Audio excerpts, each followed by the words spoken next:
I can say that about my oldest too, Parker. When he gets done with college and he moves back into the community, and he's got a job that is a little bit more where his face is in the community, and then he volunteered with track for high jump, and it's really cool to have them come back and get involved and I think so.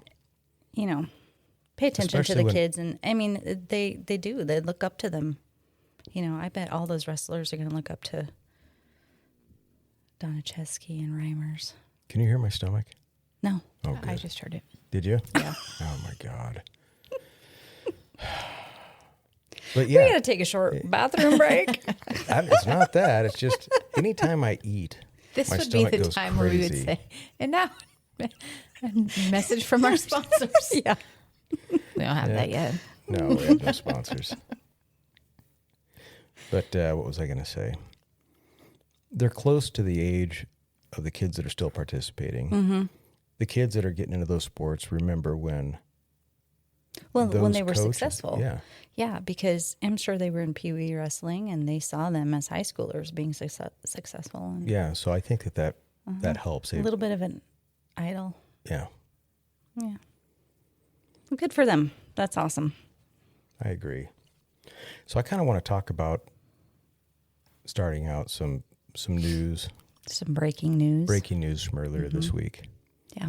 And that come out of Scottsbluff, Nebraska. And In a case we covered early. yeah, which would be the Chance Engelbert. Chance Engelbert. And they discovered some remains near a monument.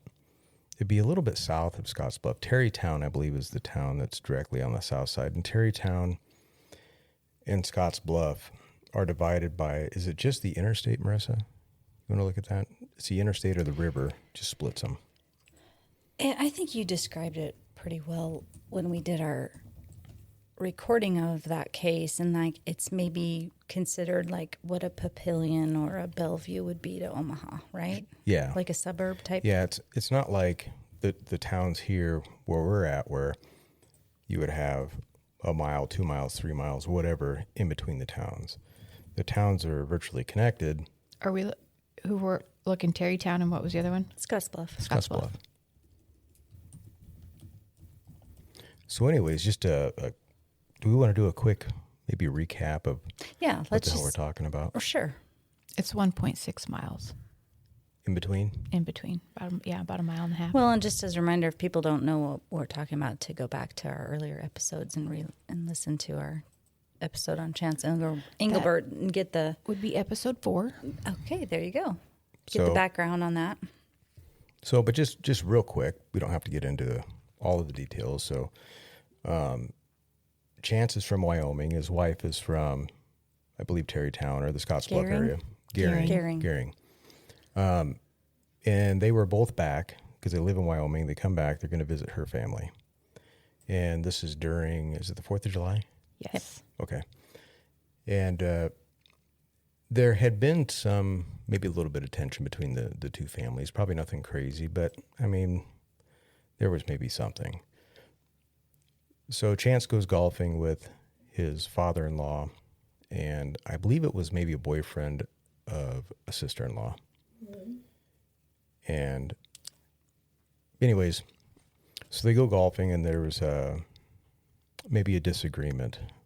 I don't know if there was an argument or an actual fight, but some tension, and I think it involved him currently being laid off or no longer being at work at his former job. And he did have a new job coming up. But anyways, somewhat of a disagreement or an argument, and he gets pissed off. And he calls his wife, says, "Come pick me up." So his wife shows up, picks up Chance. They're headed back to her grandparents', which is where they were staying.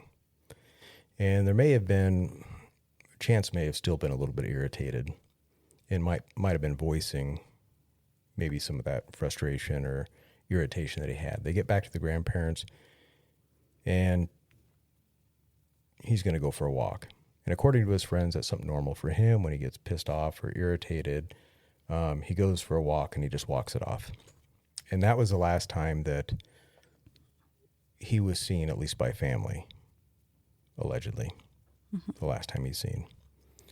So according then to law enforcement and tracking cell phone movements and phone calls and maybe some witness testimony or witness statements, he made his way out of Terrytown into Scottsbluff, was up around like a truck stop or a gas station.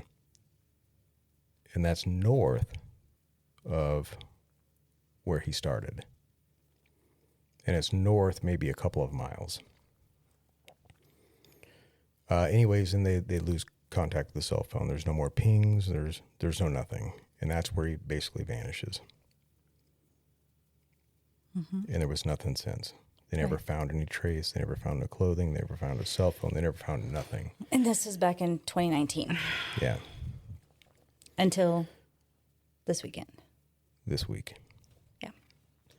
So some people report some law enforcement activity at the Scottsbluff Monument, which is located actually a little bit south of Scottsbluff, kind of on the south edge, I guess, of what would be Terrytown, and off to the west. Yeah, I think I didn't actually do the calculations, but it's approximately 4 miles away from his like last sighting, or from Terrytown or whatever. Is that correct? That would probably be about right. Yeah. And I guess, go ahead. Well, I happened to look up the Scottsbluff Monument because I wanted to know, is it like a mile marker sign? Is he along this highway? What is it? No. The Scottsbluff Monument is literally a rock. I mean, it looks, if you know Chimney Rock, it kind of, it doesn't look exactly like it, but it resembles it. It's just a big rock in the middle of nowhere. And I had to look up the same thing because I had the same thought. I thought, oh, is this just like a monument thing along the side of the road where you can pull in and read Which something on a plaque? Which most of them are in Nebraska. You got a monument sign along a highway that has a little circle drive where you could drive up to it, read a little bit about the state's history and what happened in that area, and then you move along. But not this. This was out in the middle, kind of nowhere. There was almost, it's like a scenic overlook area type, I would describe it. Not overlook necessarily, but you have to drive back in there. It's this big, huge rock. It looks like it's kind of in the middle of nowhere. There might be a little museum-ish building right on the entrance there. So it's maybe like, trying to think of something that would correlate. Maybe like a store museum type situation, except not as many buildings, where you'd have to actually drive into somewhere to get to this rock. And at least I only saw photographs. I didn't see any actual video. And it was photographs of what looked like law enforcement, maybe out there working. Yeah. But these remains were found, and it appeared to me towards the base of the monument. Listening to other people report that maybe there was still possibly some clothing remnants there, and maybe that's how it's initially being identified as possibly Chance Engelbert. But that's one thing we do have to say is it's not been confirmed. No. It's just speculation that this could be him. So now that kind of raised some questions for me, because I never really believed that he just fell into the river and was washed away anyway, which is what one of the theories at least was. Right. And I thought that maybe something more happened, like there was foul play involved. Exactly. And when I first saw this report, my first thought was that is completely the opposite direction that he was traveling when his phone last pinged. Exactly. You're exactly right. And completely off the beaten path. Not near a highway. I mean, why would he go that far into an area? I mean, for what reason? Sure. And if we were if I remember right, he had contacted a friend of his and made statements to the effect that he was going home. He's walking home. Mm-hmm. And and that was actually the direction he was going. Yeah, he said he was headed to Torrington, right? I think is what it's called. And this was not in that direction, and not in the direction that at least his phone was traveling. And not along a highway or a road, which is odd. Yeah, and not, if you look at a map, this is not in Scottsbluff. This is south of Scottsbluff. Mm-hmm. So my first thought was, man, this is not where he was traveling, at least by his last known direction. Yeah, and I guess I didn't look into it. Was there any other missing persons in the area? I mean, that were called in as missing. I mean, because you think, okay, well, was there somebody hunting, or was there, whatever? I don't know. I don't know if there was any other cases of missing persons in that area. I don't think so. I don't either. I think that's why they speculate it's him. Yeah, and I think they also speculate it's him, and I think it probably had something to do with some maybe pieces of clothing that are left. Sure. I'd be curious to see what this location was, because apparently a gentleman found him while walking his dog. So I'm guessing this is not maybe an area that's routinely walked. I mean, I don't know. It's weird to me that he would have come across the remains, unless it's, well, I don't know, it's weird.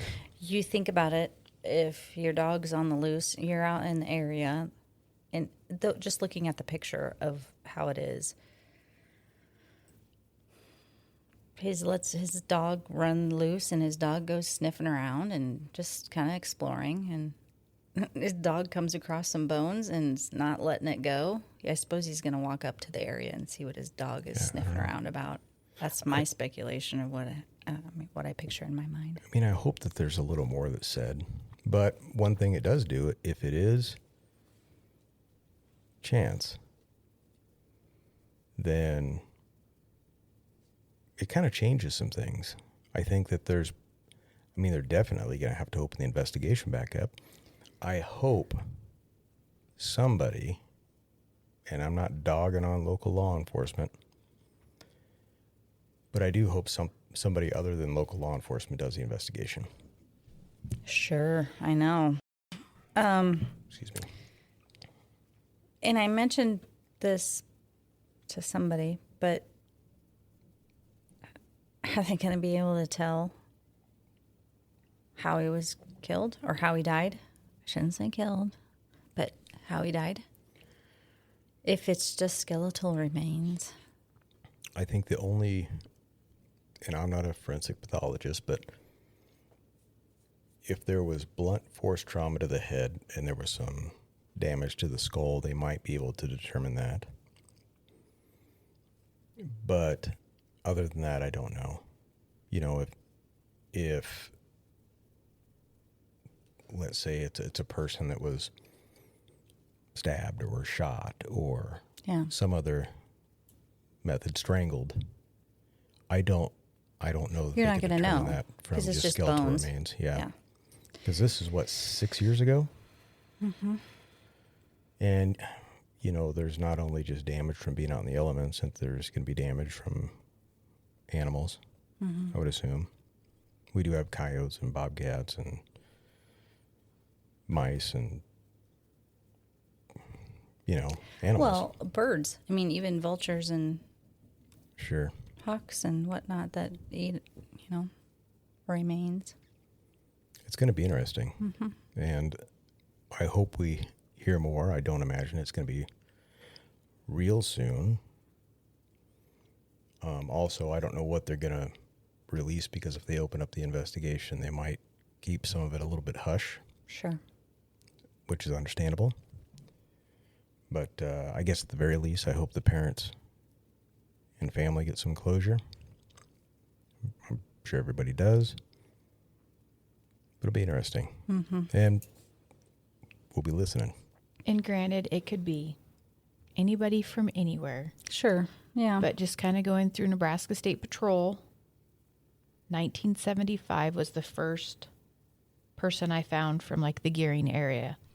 And I'm up to 2014. Look at her. And I've got like 5 people missing from the Gearing Scottsbluff area.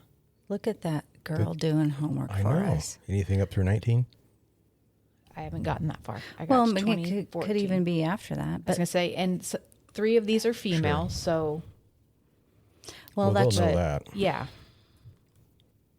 I'm just writing names down, so if and when it comes out, who it was.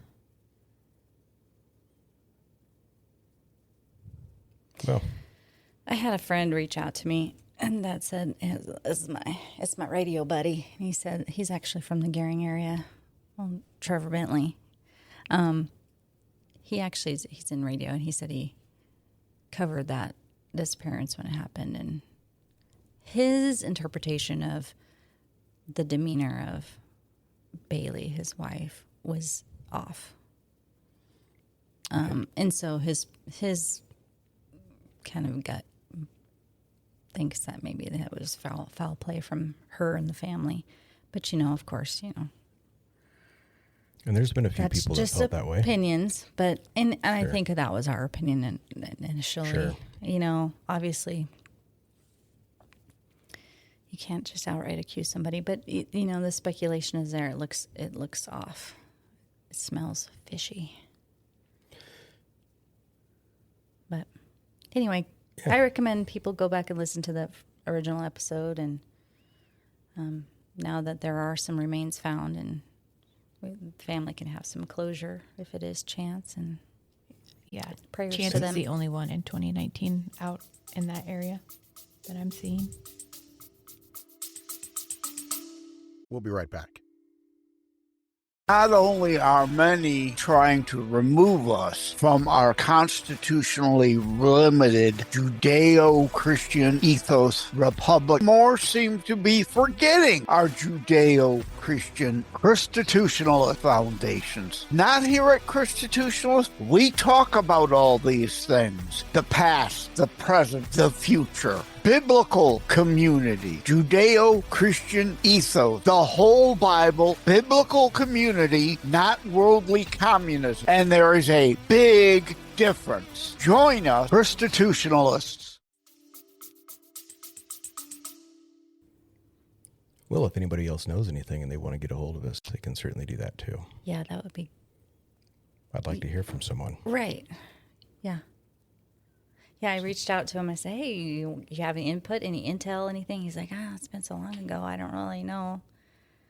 But just being at the pressers, like, she was very distant. And for somebody who had just lost their husband and father of their baby, he thought that maybe she was off, a little distant, not maybe acting like somebody would normally act. But then again, everybody's different, and got to give them the benefit of the doubt. But yeah, I feel like finding remains there, and if it is him, it's definitely not probably from natural causes, I wouldn't think. One wouldn't think. But, I wouldn't think. Well, that's kind of a good lead into what we initially planned on talking about today. Yeah. And that's Scott Peterson and Laci Peterson. Yes, and this is a very well documented, televised, reported on case, and there's going to be a lot of people that have an opinion about Scott Peterson. Oh, yeah. A lot of people. And it was recently picked up within the last year by the Innocence Project, I believe, out of... Specifically the LA Innocence Project. And I had just found out that there's a difference between the National Innocence Project and the LA Innocence Project. They're two different entities. organizations. Okay. Yep. So... And a lot of times the Innocence Project will hear about cases of people that are convicted that are innocent and reopen the case and help them out. In this instance, Scott is the one that reached out to them several times, proclaiming his innocence and begging for help. So the LA Innocence Project picked up his case from the evidence or lack thereof of his case. Probably lack thereof, because when we were just talking about Chance Engelbert, and you were talking about his wife's demeanor, that's probably what got the media's attention to Scott. Totally. So Totally. when Laci come up missing, at first, I don't know that they really had any suspects. They were maybe looking in some different directions. But what got people's attention quick was how Scott acted, and maybe his lack of... I don't know. Okay, I'm just going to put it bluntly. Scott acted like a douche. Okay? Yeah. His lack of empathy. He acted like such a narcissistic, non-empathetic, could care less, and also a flat-out liar. Oh, yeah. I'm not going to defend the guy so far as being a piece of shit. He's kind of an awful person. Yeah. However, after researching this a little bit, because we were going to record this episode, I mean, you heard me first off last week. I was like, oh, well, yeah, he's guilty. Like, I watched the documentaries. There's how many documentaries about Scott and Laci Peterson? I mean, everybody has to be familiar with this case. I still remember when it was going on and in the news. And how could you not look at everything and be like, oh, this dude totally killed his wife? Not to mention all of that, but it just came off of the O.J. Simpson trial. It was right after that. Everybody was up in arms because of how that ended. And I think there was no way they were going to let Scott Peterson get away with it. I just think he was pegged as guilty from the get-go. And yeah, that's the way everybody saw it, myself included. So I just texted this morning. I think I changed my mind. I think I changed my mind about Scott Peterson. I may have changed my mind about whether or not he did it. That doesn't mean I changed my mind about him being a douchebag. Oh, no. I still fully contest that he is definitely... I think maybe we should tell people why our minds might change. Or why, looking at Marissa... I know, Marissa's like... Minds might not have changed. She's like one of those cartoon characters where the eyes go big and they're bulging out into the... She's like, what the heck are you two smoking? Okay. Let's get into it. Okay. So we'll start off by the fact that the more I read into it, the more I see where maybe the media kind of played into this a little bit. And I kind of was with it too, because when I see somebody act funny or act like a douchebag, or in this case, he wasn't going to the vigils, he was having an affair. Yep, there was that. He was still talking to Amber Fry, the gal he was having an affair with. He was still calling her. He was lying to her, saying that he was in Paris when he was actually at Laci's vigil.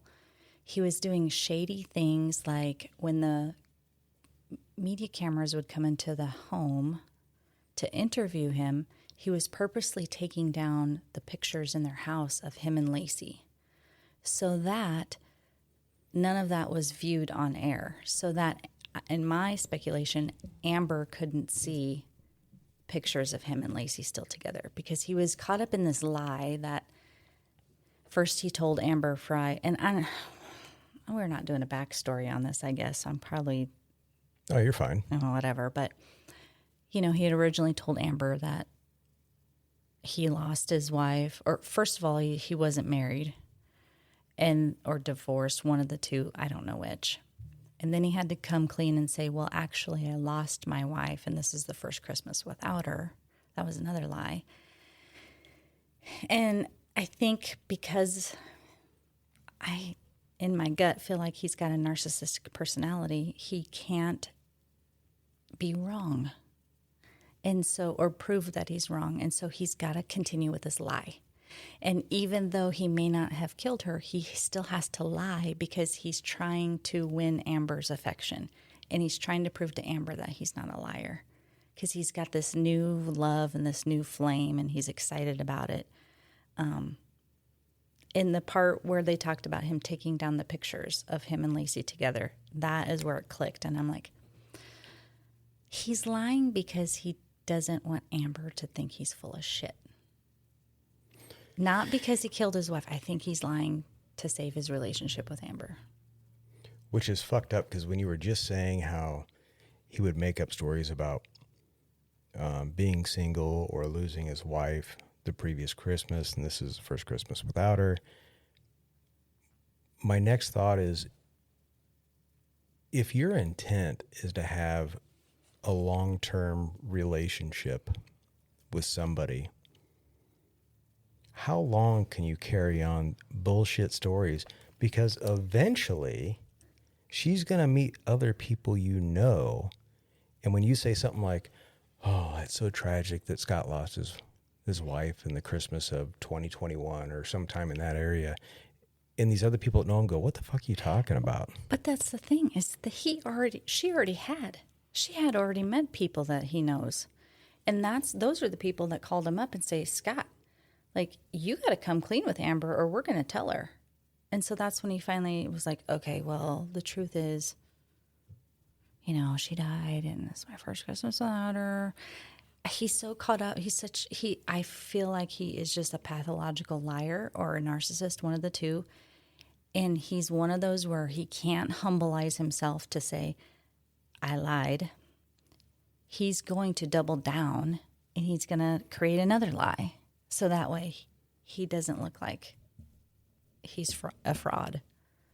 That's, in dealing with some people that have been like this, that is their MO. Like, they won't just come clean. They're going to double down with another lie. Or they're going to come up with an excuse of why they lied. But they're not going to actually come out with the truth.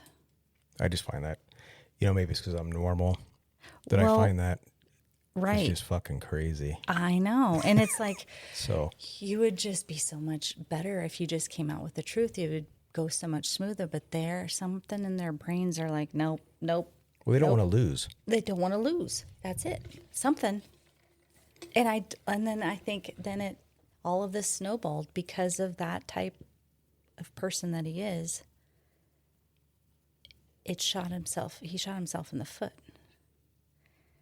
And then I think he was so overconfident because, if he truly didn't do it, in his mind is like, well, I didn't do this, so I'm obviously not going to get convicted of it. He was almost cocky. And then that was another reason he acted so off to people. I think he's totally self-absorbed and just completely consumed with what his own feelings and his own life and what was best for him. I don't think he was thinking about anybody else but himself. And that there is probably really the only reason, I think now looking back at everything, that he was convicted, because they have no murder weapon. They have no murder scene. They have no evidence other than circumstantial evidence. So right. They have no DNA evidence. They have no nothing. They found a hair that belonged to Laci in his boat. Now, that's probably not unusual because they're married. Mm-hmm. It's their boat. Mm-hmm. Her hair could get into that boat in a million different ways. I've gone to work and had Marissa's hair on my shirt and it would fall onto my desk. That doesn't mean that Marissa was on my desk. Right. And I think there was a little bit of DNA on a pair of pliers, but again. Yeah, what kind of DNA?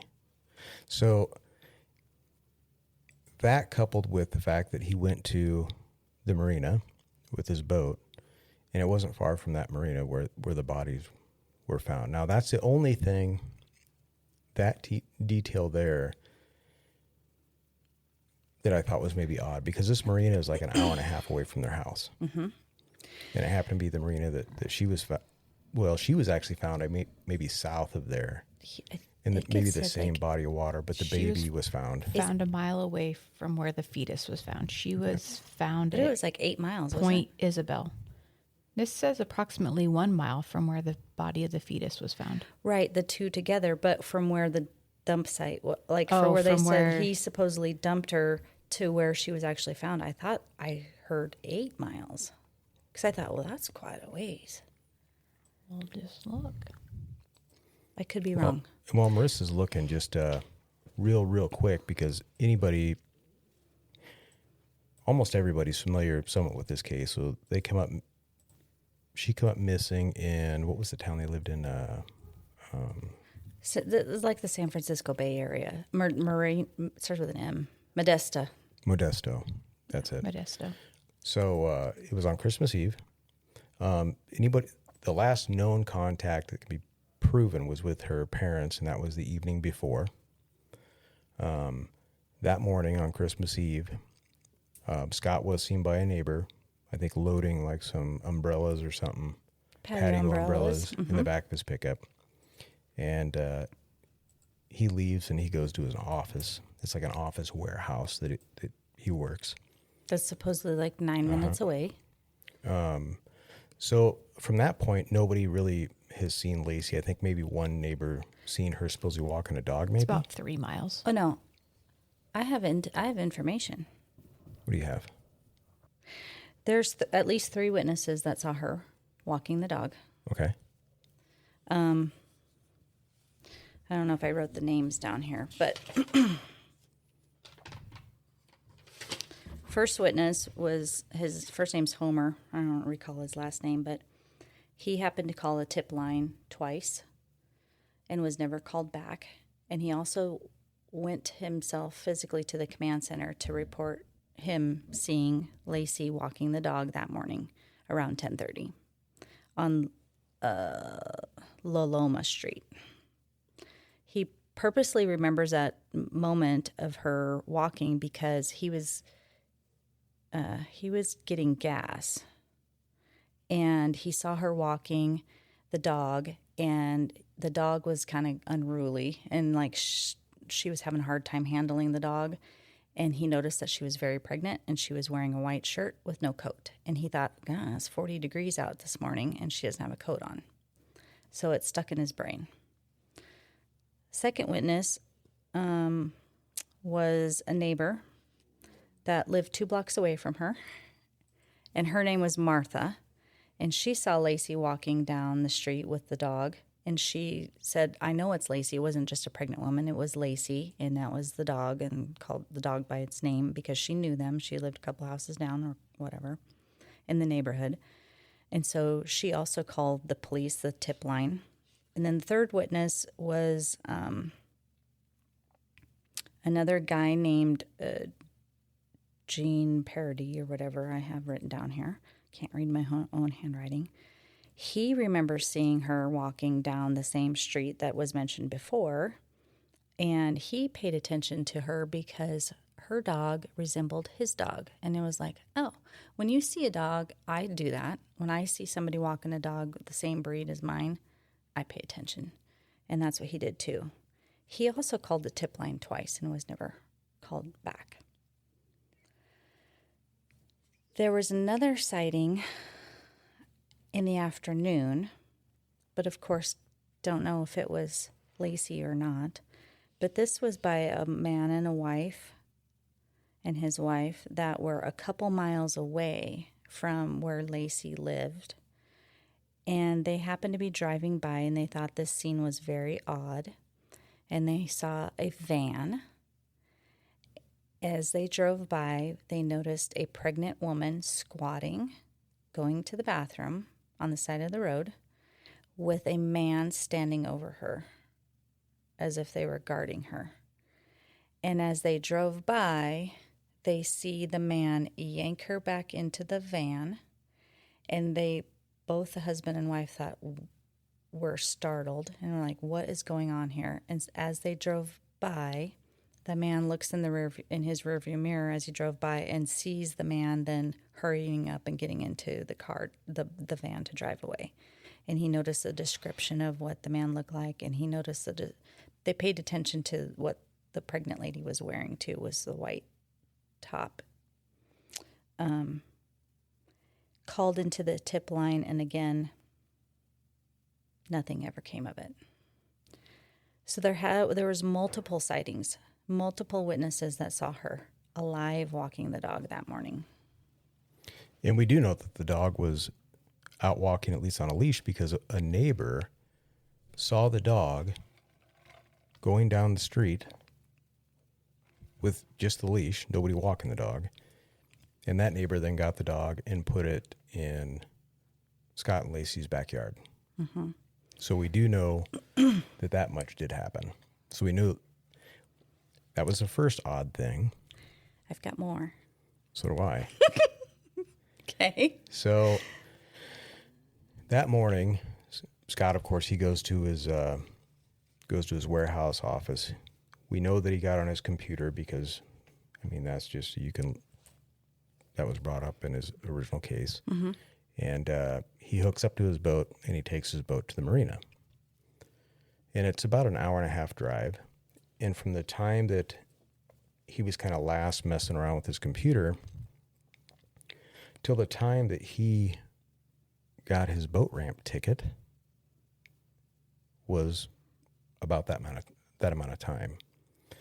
Also, there was witnesses. So he has the boat ramp ticket, which proves that he was at the marina. Mm-hmm. At the marina, he said he was. Mm-hmm. He had some trouble backing his boat because he's a new boat owner. This is a boat that he had just obtained. Yep. Down the ramp into the water. Now, if you're a new boat owner or you've seen new boat owners, one thing you do notice is they cannot back up a trailer worth of shit down a ramp. And it's almost a comical thing to watch. Right. And so there was witnesses that also watched him back his boat down the ramp that law enforcement talked to, and they said, yeah, we witnessed that. He had made statements that he was out fishing. He forgot some lures that he had purchased recently, so he had to use some different lures. And the lure that he said that he was using that day was still on the line of the pole, and the lures that he said he forgot were still in a bag in his pickup. And law enforcement collected those as well. So I thought, well, where does that leave time for him to dump a body without being seen? I thought that was odd. Yeah, can we back up from the beginning? Because I just feel like my mind was a little bit blown when I found all this information. So from the very beginning, starting on the day before, which was December 23rd, Scott and Laci go to Laci's sister's house. Scott gets a haircut. And evidently Laci's sister is a hairdresser. And so she gives Scott a haircut. She is also teaching Laci how to curl her hair. And so this new technique to curl her hair. And Laci's sister noted what she was wearing. She had khaki pants and a black top with little tiny flowers on it. So in Scott's story, he says, because in the police theory is that he murdered Laci the night of the 23rd. And then he used all of Christmas Eve day to come up with his theory and his alibi and do all this crazy stuff to get rid of her.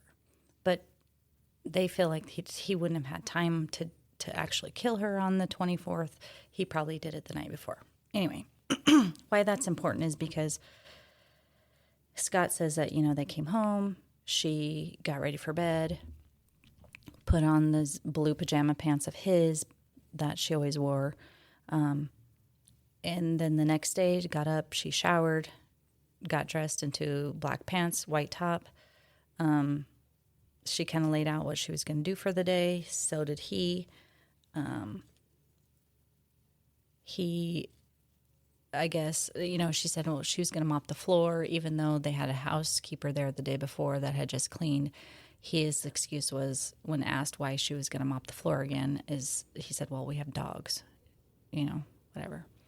And he got a mop bucket ready for her, so she could mop the floor. And that was there when the police came in to interview him. The outfit that she was wearing on the 23rd was at the house. So were the blue pajama pants. So that was saying that, that corroborated his story that, she changed her clothes, because if she were to be murdered that night, you would think she'd still have the same clothes on from when they visited her sisters. He goes outside, loads up the umbrellas in the back of the truck. The neighbor sees him. They say hi. They exchange pleasantries. He goes back inside. He makes note of what Laci's doing. She says she's going to bake some cookies. Martha Stewart is on the TV. He says Martha Stewart was talking about something about meringue, yada, yada. He's a guy. He's probably not paying a whole lot of attention to it. But that is important, because when the defense attorneys, when this comes up in the case, they actually bring up the timeline of the Martha Stewart episode, and at 9:48 a.m., they're talking about cookies with meringue. So that kind of correlates with his story of what he's talking about, that they're watching Martha Stewart, they're talking about meringue. Okay, so we know that at 9:48, he's in the house. Then he supposedly leaves. He goes to his shop, which is less than 10 minutes away. He logs onto his computer, which I wrote down the time. It was like 10:08 or something like that. He logs onto his computer. He's looking up instructions how to put together this tool that he has.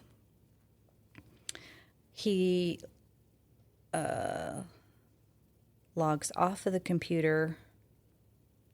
Oh, gosh. What time was it? About Shortly after 11, I was going to say. Shortly after 11, he logs off the computer. In the meantime, as he's probably driving to the shop, he checks his voicemail. He did that at 10:08. He's on the computer from 10:30 to 10:56. Logs off again. That's when he's doing this, looking into the instructions on this tool. He logs off the computer. So at 11:18, he's logged off the computer, and he's at the marina by 12:58. That's what time the tickets. Yeah, I got And then 12:54. So Okay, right in that time frame. Okay, Yeah. so I wrote it down wrong, but okay. And it's an hour to an hour and a half to get there. Yep. Okay.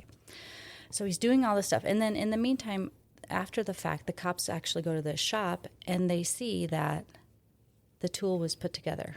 The instructions of the tool that he was supposedly putting together, they could see that, yes, he was looking at the instructions, and yes, now the tool is put together. Also, they proved that Laci was on the computer at home, and she was looking up a red scarf from the Gap, and she was also looking up sunflower umbrella stands, which, he's going to load the umbrellas up, store them at the shop. She's looking up new umbrella stands, whatever. That kind of correlates. Knowing all of this now, I'm thinking, how is he doing all of this so casually and nonchalantly, and putting together tools and looking up stuff on this computer at his shop? Meanwhile, he's got a dead body in the back of his car. It doesn't make sense. And then you find out that there's all these witnesses that the police never contacted again, that called into the tip line, and they never contacted them again. I feel like because they already had the story in their head of who did it, they didn't want to contact these witnesses. And Scott didn't actually help with just the way he was acting, which made him even Exactly. look more guilty, at least already in the eyes of the public. Exactly. Then we get to the part where you mentioned where he's backing his boat down the boat ramp, and there was actually another witness that was working on his boat, that actually saw into his aluminum boat as he was backing it in, and it was empty. The defense attorneys interviewed him, They had his statement. They did not call him to the stand because this witness had to be out of town basically at this time. And they said, don't worry about it. We don't need you. Thinking their case was sealed, like he's innocent. There's no way they're going to prove him guilty on circumstantial evidence. And they told this witness that saw into his boat, we don't need you. It's okay. It's all right. And then he was convicted. So it's just odd. I originally felt he was guilty because for the same reason that everybody else felt he was guilty, I think. Yeah. And that was just based on how he acted. Based on how he acted and based on his affair and just that he just acted like a total asshole. Yeah. Well, he's just a total dick. Okay, so, I mean, did you get all that information? Yeah. Well, I got most of it. There were some there that I didn't get so far as all of the witnesses of the walking of the dog. I did see that there was at least one witness, though, that witnessed her walking the dog. And so my initial problem was, well, we know the dog was at least outside of the house on a leash because somebody had to take the dog and put it in the backyard. The neighbor did, yeah. And then I seen that there was a witness that actually saw her walking the dog. Yeah. And by this time, we also know that Scott has already left. Yes. And went to his shop. So I thought, well, then and there's proof that and then that's the thing is there's proof he's at the shop on his computer because he's looking up these instructions to put the tool together. So that's not something, those are factual information that they can get. And it's like, it just doesn't make sense. There's not puzzle pieces that fit together. So then we talk about the robbery. That was right across the street. Yeah. So let's bring that up. Now, originally,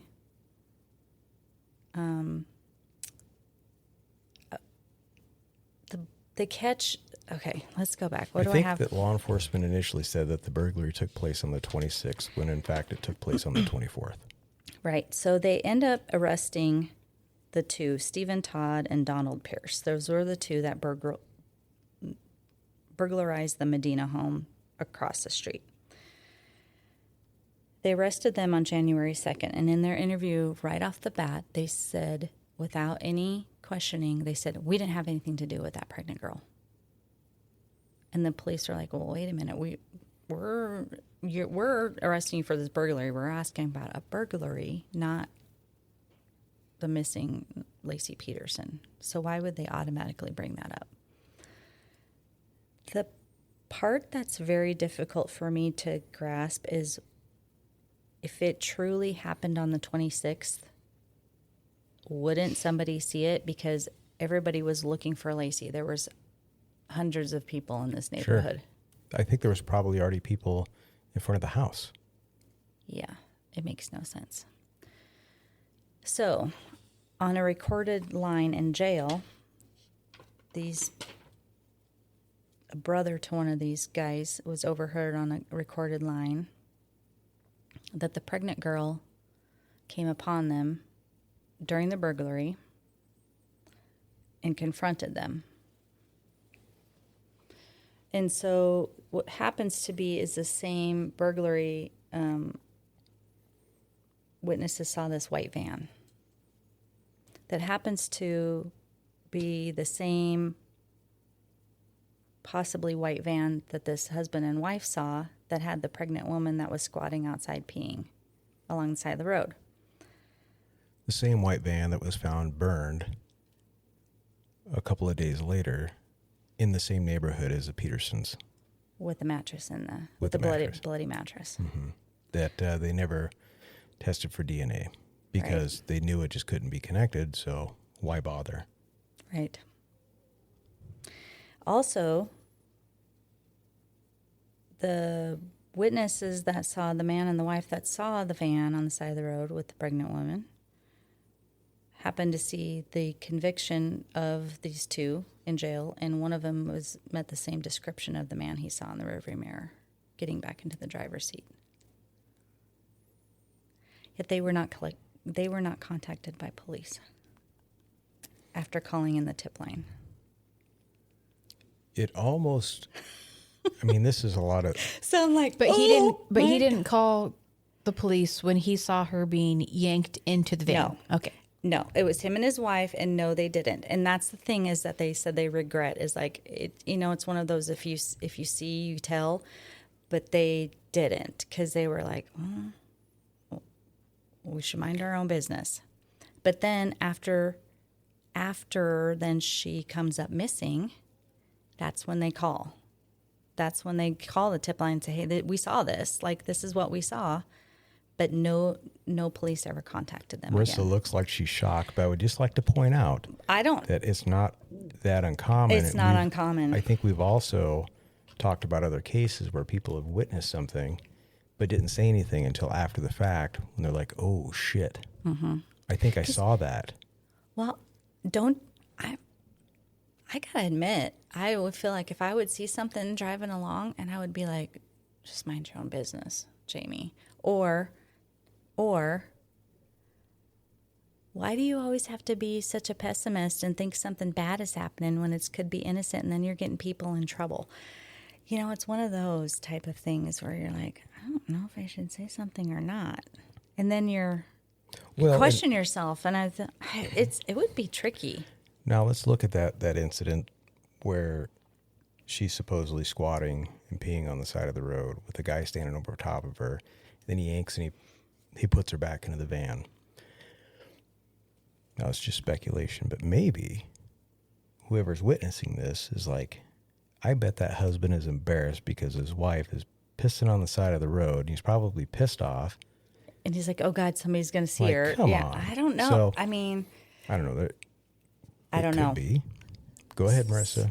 I also don't see, because they were allegedly drug users and high on meth, don't really see them saying, sure, we'll pull over so you can pee. We'll make it more visible that we have you. Yeah, but I don't know. I don't think this was in a common, like in the neighborhood somewhere. I think it was off the beaten path. I think it was 2 miles away. It was, yeah. Now you It said a couple miles away from, and this is between 2 and 4 p.m.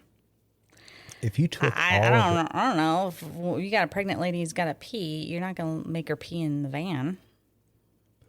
If you've taken her captive, probably. Well, you could take all of that out, though. You could take out any witness seeing her peeing on the side of the road, be thrown back in the... You could take that all out, and I would still feel the same way. And I'll tell you why. The case was built all on the circumstantial evidence, and I still have a problem with, one, no murder scene. I would like to point out that when Laci was found, she was dismembered. Yes. So it's not like she was clubbed over the head and pushed into the water. Her arms, legs, and I believe head were cut from her torso. Yes. So there is no murder scene. Now, there's no DNA evidence anywhere. That would create a mess. And even if you laid down plastic, and this is like the movie or that TV show, Dexter, if you did it in the shop, you're not going to get it all. It would be impossible. You'd have to spend days cleaning, and we're not talking about days. We're talking about maybe hours. Yeah.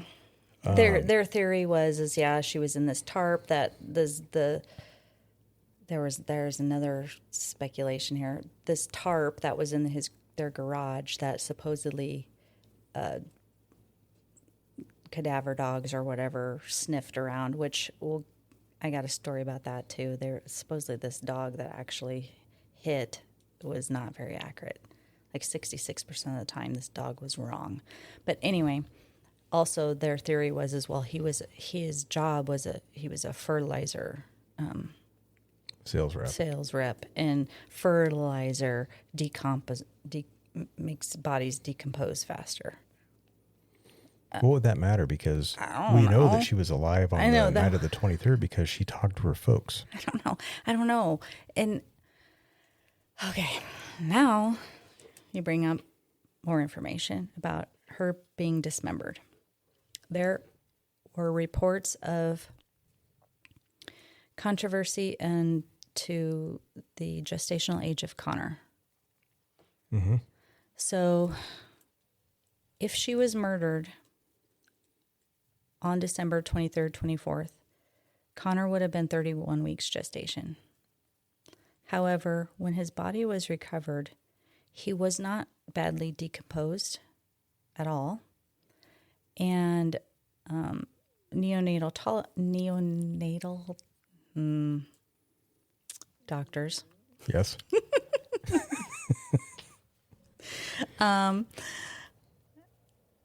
just gathered his gestational age to be about between 34 and 36 weeks. That's a problem. That's a problem. And that's a tool we use as a labor and delivery nurse. You know, when you're a baby nurse, that's a tool that we would use all the time on delivery, is we would look at all their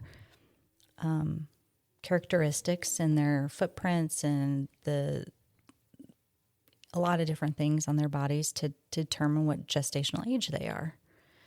And I thought to myself, well, if this baby's in the water and he's decomposing, how could they actually do that? Because, you know, footprints is one of them you look at.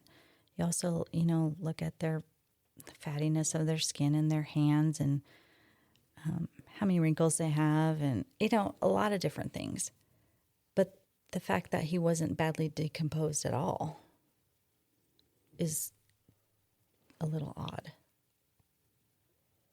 So the theory is that where I'm getting the point of this is that the theory is that she was kidnapped and she was held captive for a while. And they either had her she either delivered Connor or they took Connor and then dismembered her. There was an incision or a cut on Connor that they had a theory that could have been used for cult-like activity. I haven't seen that. Mm-hmm. The only thing I saw that was that she was dismembered. I didn't see if it appeared as though Connor was cut from her body. That I don't know. I don't think they could tell I don't think they could tell.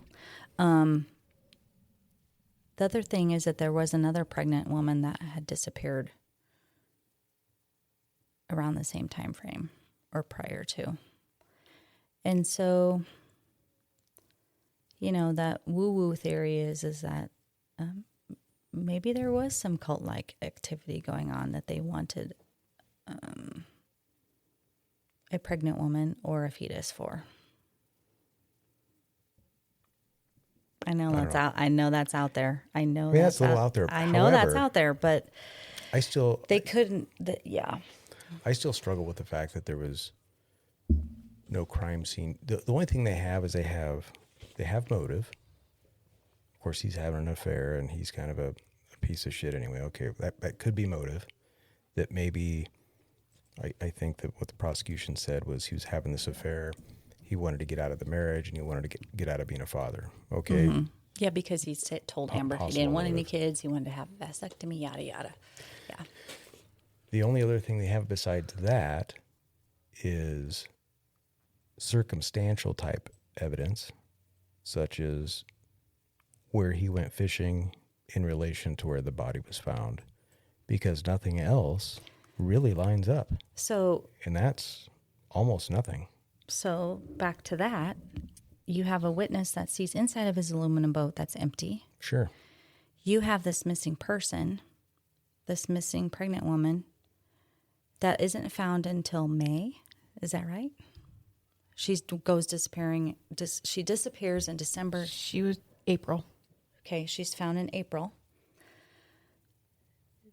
Do you suppose? And you have these facts that Connor looks like he's older than what he should have been. Don't you think if they're already that whoever did it already knows their suspect is Scott. He's their prime suspect. Don't you suppose that whoever did it, if he didn't do it, is going to dump the body where he went fishing, where he told everybody he was going fishing? Well, and I thought that too. Shouldn't that would make perfect sense if you're going to try to cover it up and blame somebody else? You got the guy already. Yeah, you already know that. You already got they already the guy. think the dad did it, and they already know that the dad was up fishing at the Let's just go marina. ahead and put her body in there. Let's put her there. Also, I think I he saw supposedly something. dumps a body in broad daylight. Yeah, I kind of had a problem with that too. The other thing that I also saw had to do with where the bodies were located versus where they were supposedly dumped, and the current. And I think, and I can't remember where I saw this, and I should have taken notes because I thought it was interesting, but some supposed expert looked at this and said, well, actually, if he would have dumped the body in this location, that the bodies would have actually been found farther away than where they were actually found. Yeah. So, Listen, I don't know. I just think that there's... Listen, I don't want him to be innocent. He is not a nice person, not a good person. But I'm just like, I can't, you can't ignore all this stuff. You can't ignore all of this stuff. And the police ignored a lot of it. I think they did too. And if nothing else, if you're investigating a case such as this one, and let's say you find that van that's in the same neighborhood and it's burnt, but there's a mattress in it and there's blood on the mattress, and you don't think it's related, it's still okay to test it so that you can at least later on say, well, I know it wasn't related because we did this sort of testing. And I can give you an example of something similar that I did once, and this is a really simple, actually it wasn't even in law enforcement. I know somebody that was involved in an accident, and they wrecked their car. And this person's a relative of mine. Of course, I'm ex-law enforcement. And so we go to the scene where the accident's at. We call law enforcement because it's an accident with possible injury. Turned out there was none but possible because the car was overturned. Could not smell any alcohol whatsoever. We go to the hospital. She's getting checked out. A friend of mine who is in law enforcement, remind you, I'm out by now. I've been out for years. Shows up and says, well, I don't smell any alcohol. I didn't see any alcohol at the scene. Did you see or smell anything? I said, no, I didn't. And he goes, well, I don't even know if I'm going to bother with doing a preliminary breath test. And I told him, I said, well, I think you should do it anyway. I said, the reason you should do it is so if somebody asks about it later, they can't say, well, you didn't test it because you're friends with this person. Mm-hmm. And that's his relative. Yeah. I said, so at the very least, even though you don't smell it and you didn't see it, you can say, I tested for it and it wasn't there. Mm-hmm. Right.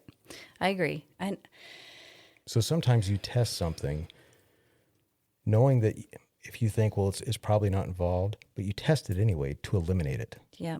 Because what if you test it and you're like, oh, shit, I didn't expect that.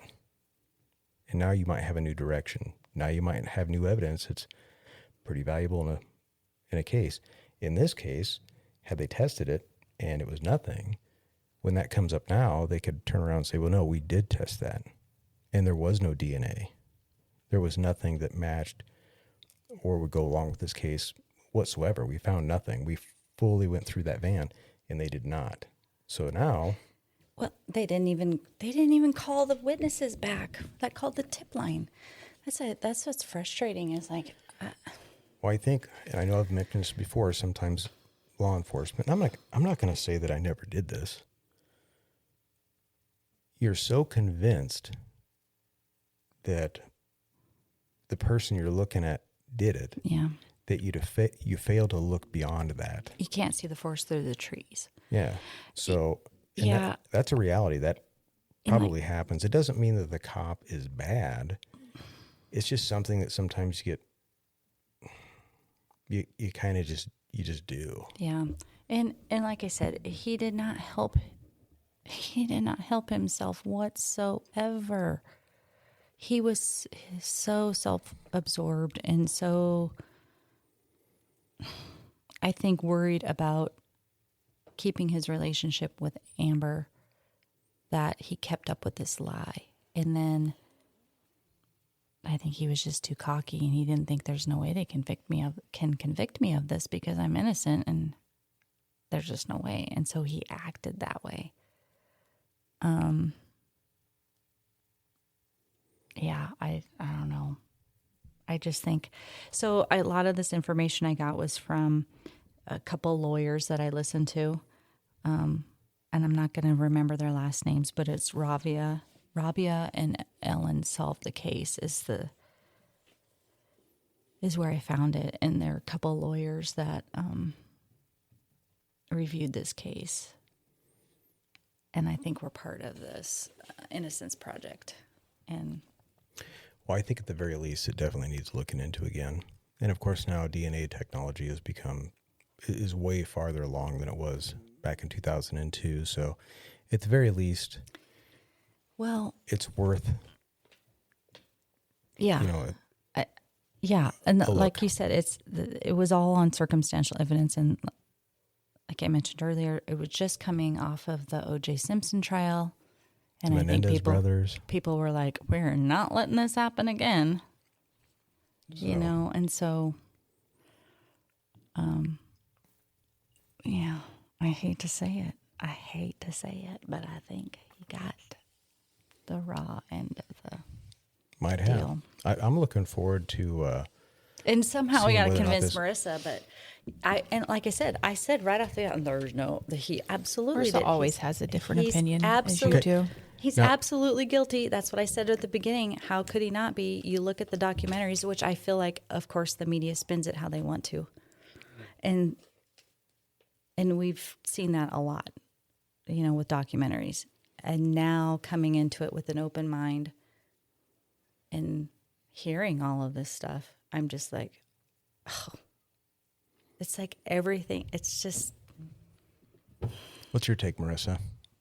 I still think that he is guilty. Did you look at any new stuff or? No, I haven't looked at any new stuff.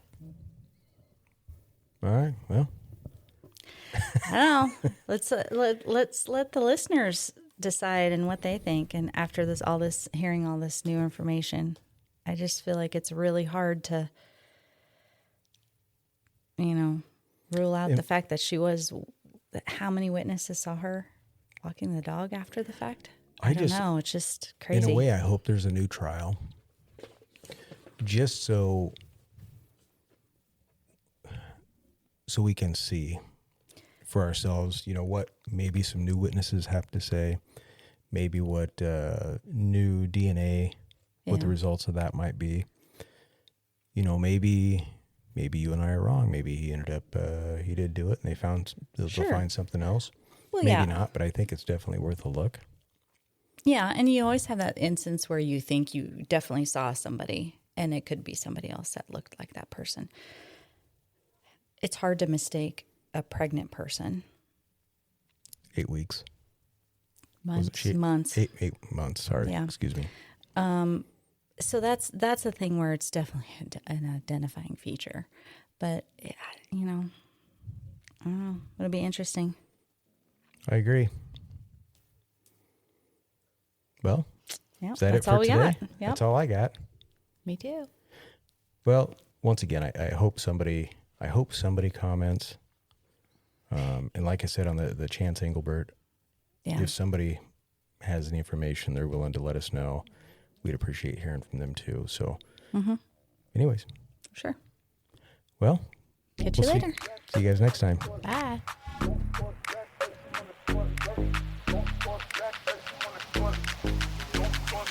Don't